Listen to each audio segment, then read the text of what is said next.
In chapter 13 of the gospel that bears his name, the Apostle John depicts an extraordinary scene among the disciples, one in which John said that Jesus now showed them the full extent of his love. Seems like an important lesson.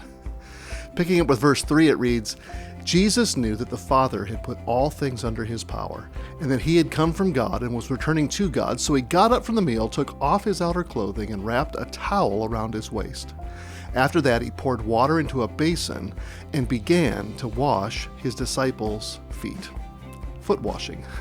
There are some Christian traditions that practice foot washing as one of the ordinances of the church, putting it right up there with baptism and communion.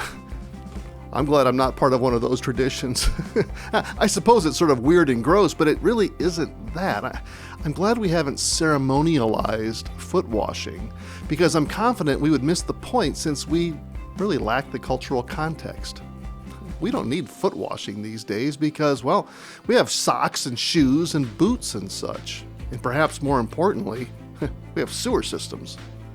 Furthermore, we don't usually have livestock roaming the streets. In those days, foot washing was essential and gross. It was work reserved for the lowest of the low. And that is the work that Jesus took on in that moment. Work reserved for the lowest of the low.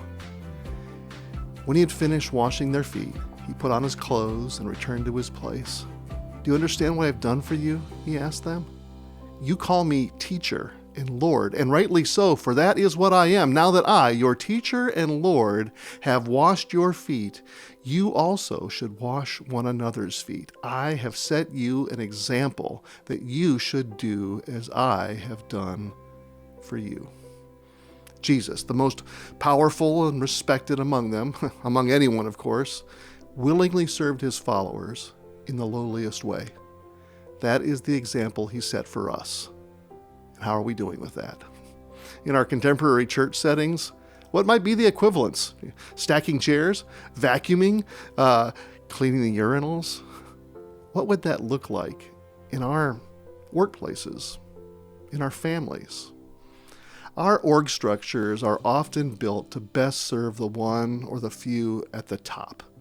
How do we make them look good? How might we make them most effective? It seems that Jesus turns our notions of leadership upside down. He has a way of turning so many of our notions upside down.